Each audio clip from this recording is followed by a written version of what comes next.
Wirogo itu adalah gerak dari gerak tari. Wiromo adalah irama dari tarinya berpadu dengan geraknya. Wiroso, rosoning nari, ini ada mimik lah kita.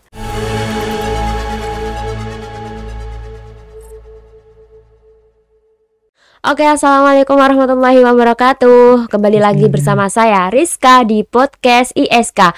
Nah, kali ini saya ditemani oleh Bu Guru Tari, Bu Win. Halo, Bu. Halo. Apa kabar? Alhamdulillah sehat.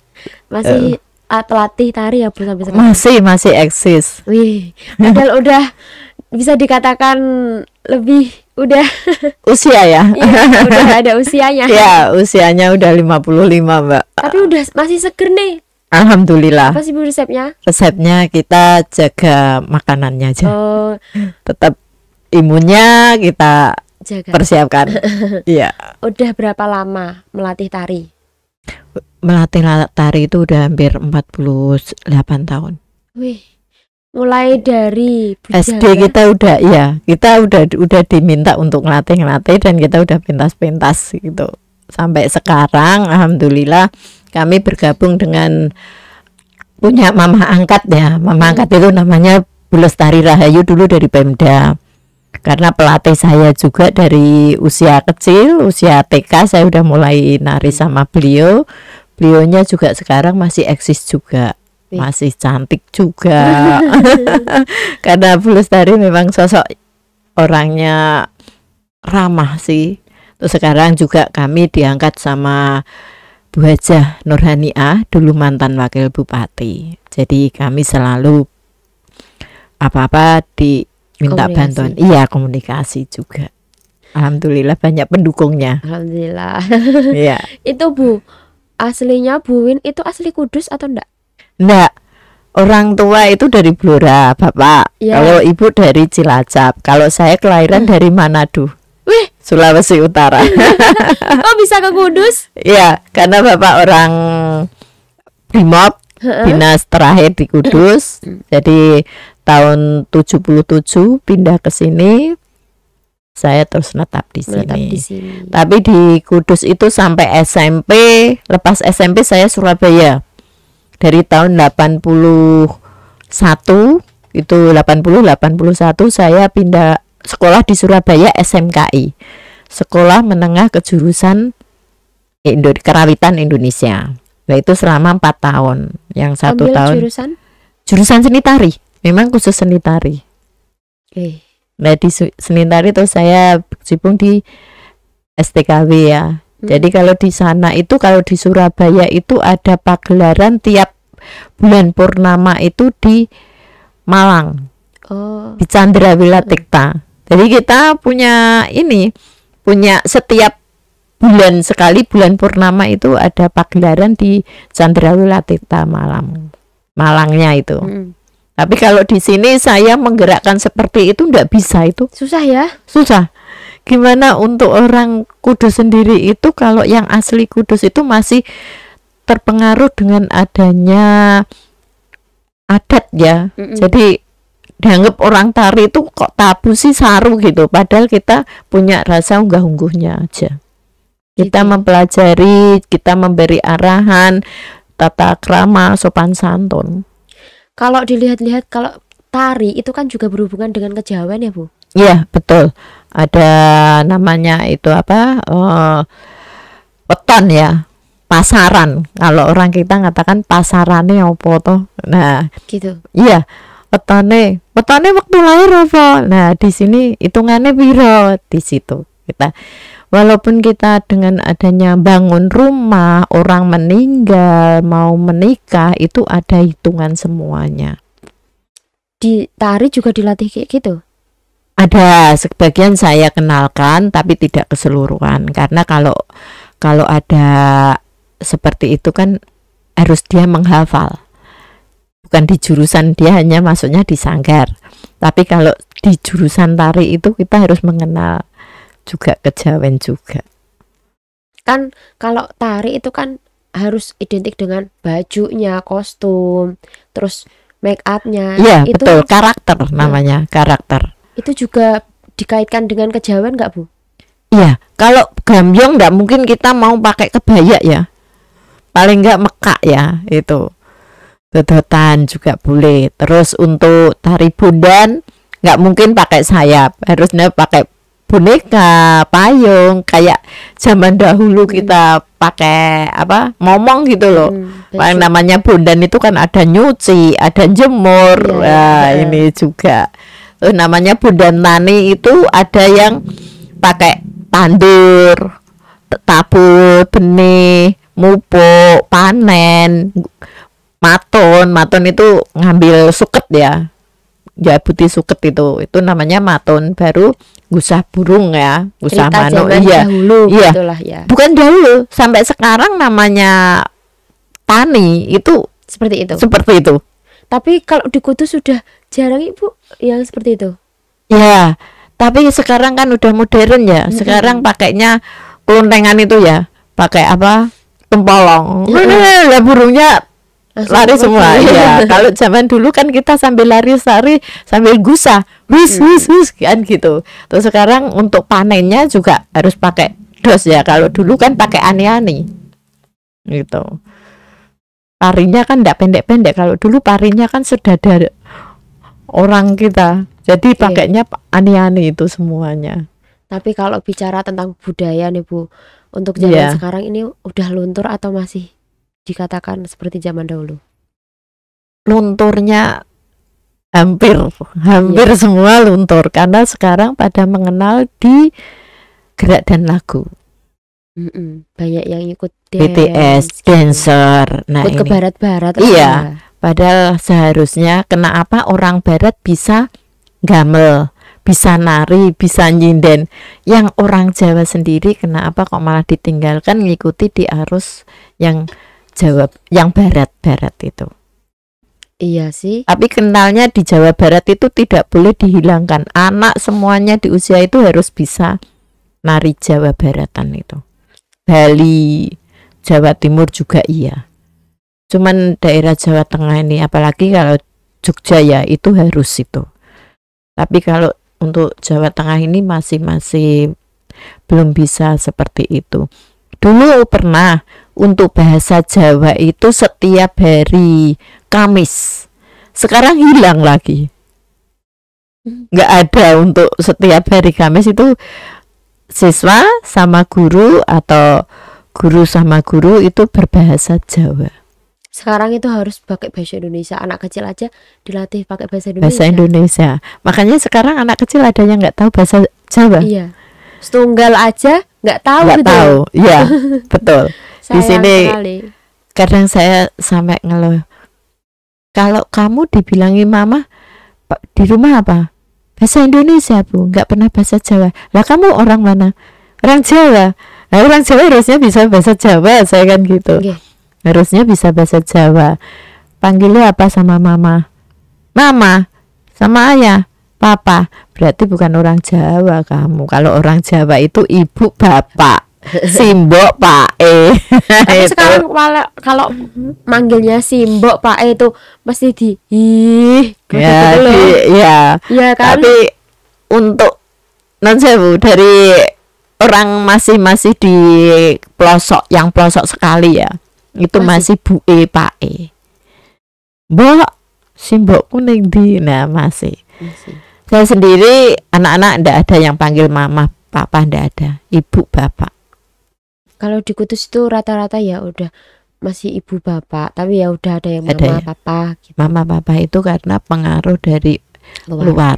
Nah itu ada yang umi, mungkin pengaruh dari bahasa Arab ya. Umi, abi itu. Makanya saya kemarin bukannya apa ya, siswa dari Sanggar itu panggilnya umi. Nah kamu panggil umi itu nganu ustazah, saya gitu. Enggak Bu. Terus apa? Pegawai biasa, nggak usah panggil umi, panggil aja ibu, saya kan gitu. Manut.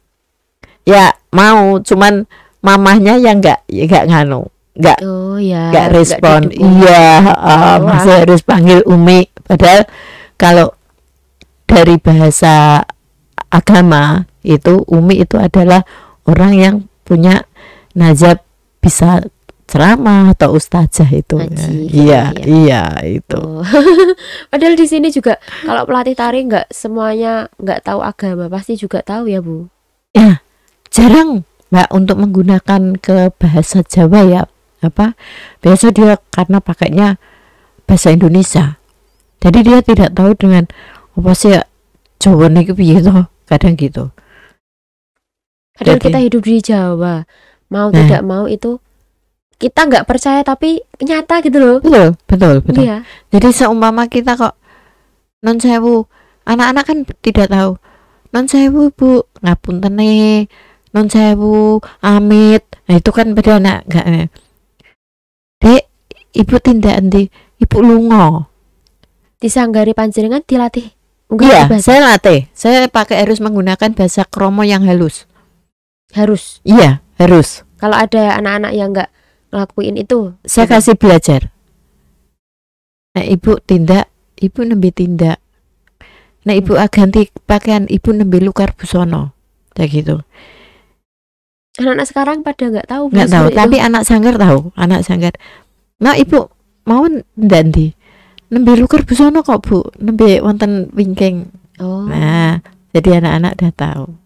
Udah paham dengan adanya bahasa Jawa terap-terapan unggah-ungguh dari setara, seatasnya, sekakaknya, seorang tua sama orang tua, lebih yang ke orang tua lagi. Bu, untuk peminat tari zaman sekarang pripun? Kalau punya kalau saya sih untuk klasiknya, alhamdulillah saya masih punya siswa 20 ya untuk klasiknya. Klasiknya. Tapi untuk modern itu lebih lah, lebih. Jadi kadang karena anak-anak udah SMA, ada yang udah kuliah. Kalau di global total itu kemungkinan murid saya tuh hampir 1000 Mbak. Jadi dulu saja Dari tahun 2004 Wih, saya udah mendirikan Sanggar Tari Klasik 2004 itu. itu yang belajar mulai dari umur berapa sampai umur berapa? 2 tahun saya pernah bimbing. 2 tahun udah 2 belajar. tahun iya, ya pipis ngompol nganteni popok itu ditaruh ibunya, ditinggal. Jadi saya yang bina, jadi kayak panti penitipan. Jadi ibunya kerja, saya yang bina dia. Jadi mau pipis, mau ngompol ya saya yang bersihin semuanya. Sekarang anaknya udah kuliah, mungkin namanya Mbak Riris itu. Nah, itu ibunya dulu kan guru bahasa Inggris. Jadi usia 2 tahun dan dimasukkan ke sanggar. Jadi ya memang harus telaten juga. Iya sih. Gimana ngelatih anak kecil seperti itu, Bu? Alhamdulillah sih lebih mudah karena dia ngikuti dulu, dia lebih Iya, mengikuti dulu. Iya, Oh. saya biarkan ngikuti, dia memahami dengan gending-gendingnya, terus baru dia memahami dengan gerak. Begitu geraknya udah, baru saya pembenahan. Usia 4 tahun itu udah ditanggap di wayang kulit, zaman itu ditemuluk, dikirik. Oh, Daerah betul. Kirik, iya, daerah Kirik Mojobo itu dia suruh nari bundan.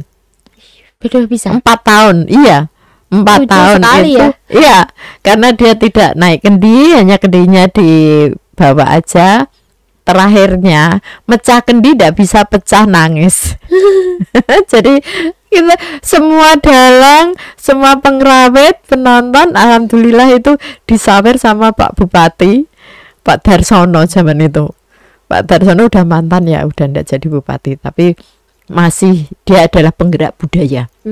Sesepuh budaya untuk Kabupaten Kudus itu Pak Darsono. Untuk perempuannya itu Bu Lestari. Terus guru-guru saya itu udah pada meninggal, Pak Mul itu udah almarhum. Jadi saya, Pak Rosdi juga udah almarhum, masih mengingat mereka. Beliau saya bisa tuh dari siapa, itu aja.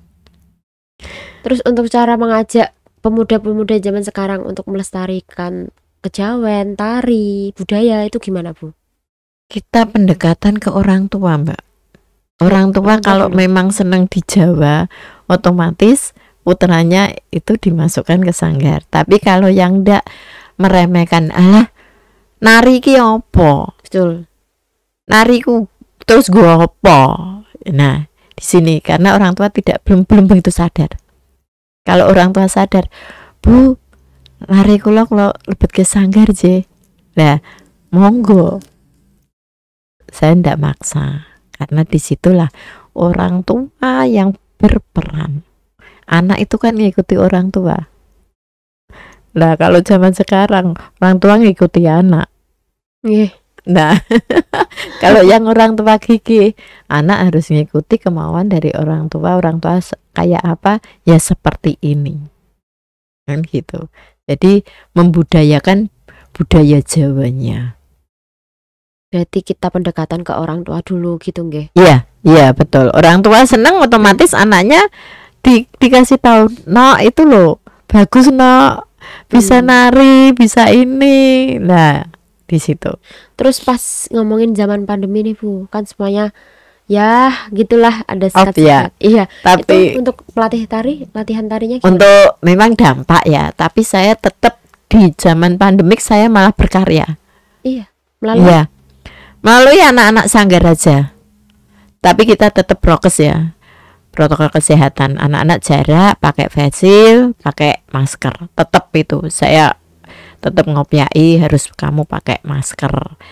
Berangkat dari rumah, cuci tangan sampai tempat. Latihan pakai face shield. Jadi jarak kamu udah 1,5 meter. Kamu pun tidak boleh banyak bicara. Gitu. Jadi memang benar-benar prokesnya saya terapkan. Untuk latihan tetap kita menggunakan kain, Mbak. Jari. Nah, itu. Tetap harus anak-anak udah bisa, yang kecil pun bisa pakai jari udah juga. Pakai sendiri. Iya. Dulunya dilatih. Dilatih dulu. Kita belajari cara pakai jari itu bagaimana, terus stagenan itu bagaimana. Nah, di situ. Jadi kami setiap latihan di hari Minggu tetap kita ngambil gambar. Tapi yang untuk hari Jumat itu saya bagi, kalau hari Jumat itu kreasi, kalau hari Minggunya itu klasik, khusus klasik, tidak ada kreasi sama sekali. Gitu. Masih ngembangin yang klasik-klasik juga ya? Oh masih, hanya Kudus itu cuman saya Mbak sanggarnya yang tari klasik. Lainnya itu mau kreasi modern itu aja. Soalnya sekarang itu peminatnya banyak ke modernnya mungkin. Iya betul kreasi, karena lebih mudah kreasi itu. Kalau klasik itu paling enggak hafal aja itu 6 bulan. 1 tahun itu belum tentu semuanya bentuk geraknya bagus belum. Ya di situ. Susah. Makanya susah. Dasarnya dari klasik adalah rantoyo. Dari rantoyo nanti masuk bundan baru masuk ke merak baru masuk ke golek manis sudah bisa masuk ke sulung dayung masuk ke gambyong itu adalah tingkatan untuk SMP dan SMA. Tapi untuk anak sanggar 4 anak kelas 4 harus udah bisa. Wih. Tapi sekarang udah pada bisa. Udah pada bisa. Adapun yang kelas 3 udah bisa. Udah bisa gambyong juga. Ya walaupun bentuknya belum normal, tapi belum maksimal banget, tapi dia udah memahami di gending-gendingnya. Gitu. Kadang sama mamahnya, "Yuk nganu nari kreasi." "Gak mau naik kreasi, enakan klasik." Dia lembut soalnya. Kalem, lembut, tidak terlalu geraknya terlalu ndak itu. Padahal itu kan tarian itu juga termasuk budaya dari Jawa juga nggih. Iya, betul. Terus kalau sekarang banyak yang luntur, terus siapa ya Bu yang mau itu ngori-ngori budaya kita? Ya anak-anak, insya Allah anak-anak yang ini yang mau yang ikut di sanggar. Sekarang masih banyak kok Mbak yang SMA, anak SMK, sekalian saya kan masih ngajar di SMK, jadi saya terapkan di budayanya itu, budaya Jawanya. Selama pandemik saya malah punya berkarya itu lebih banyak. Jadi tidak ngajar di SD, SMP, SMA, tapi saya langsung fokus ke sanggar itu. Ya kemarin berkolaborasi sama Sanggar Terban itu tari Batok Barong. Jadi kolaborasi yang untuk Sanggar Karya Widya Budaya itu menggunakan jaran kepang, yang sana yang untuk madya budayanya itu pakai tempurung. Batok itu yang saya pakai untuk alat peraga karena selalu dibuang ya Mbak ya. Lah batok itu saya pakai untuk alat peraga. Akhirnya itu ya memakai barang yang kadang orang limbah menyepelekan. Iya. Iya. Jadi limbah itu. Makanya terus, itu Bu, pesan-pesan untuk orang-orang yang acuh tak acuh dengan budaya. Pesan saya mudah-mudahan di zaman era globalisasi yang modern ini masih tetap mengingat di budaya Jawanya lah. Jangan ditinggalkan budaya unggah-ungguhnya itu. Kalau tidak ada budaya Jawa tidak bisa. Jadi terutama intinya budaya Jawa adalah sebagai patokan orang-orang Jawa, bukan Jawa, Indonesia. Ada unggah-ungguh lah, toto kromo, terutama di toto kromonya.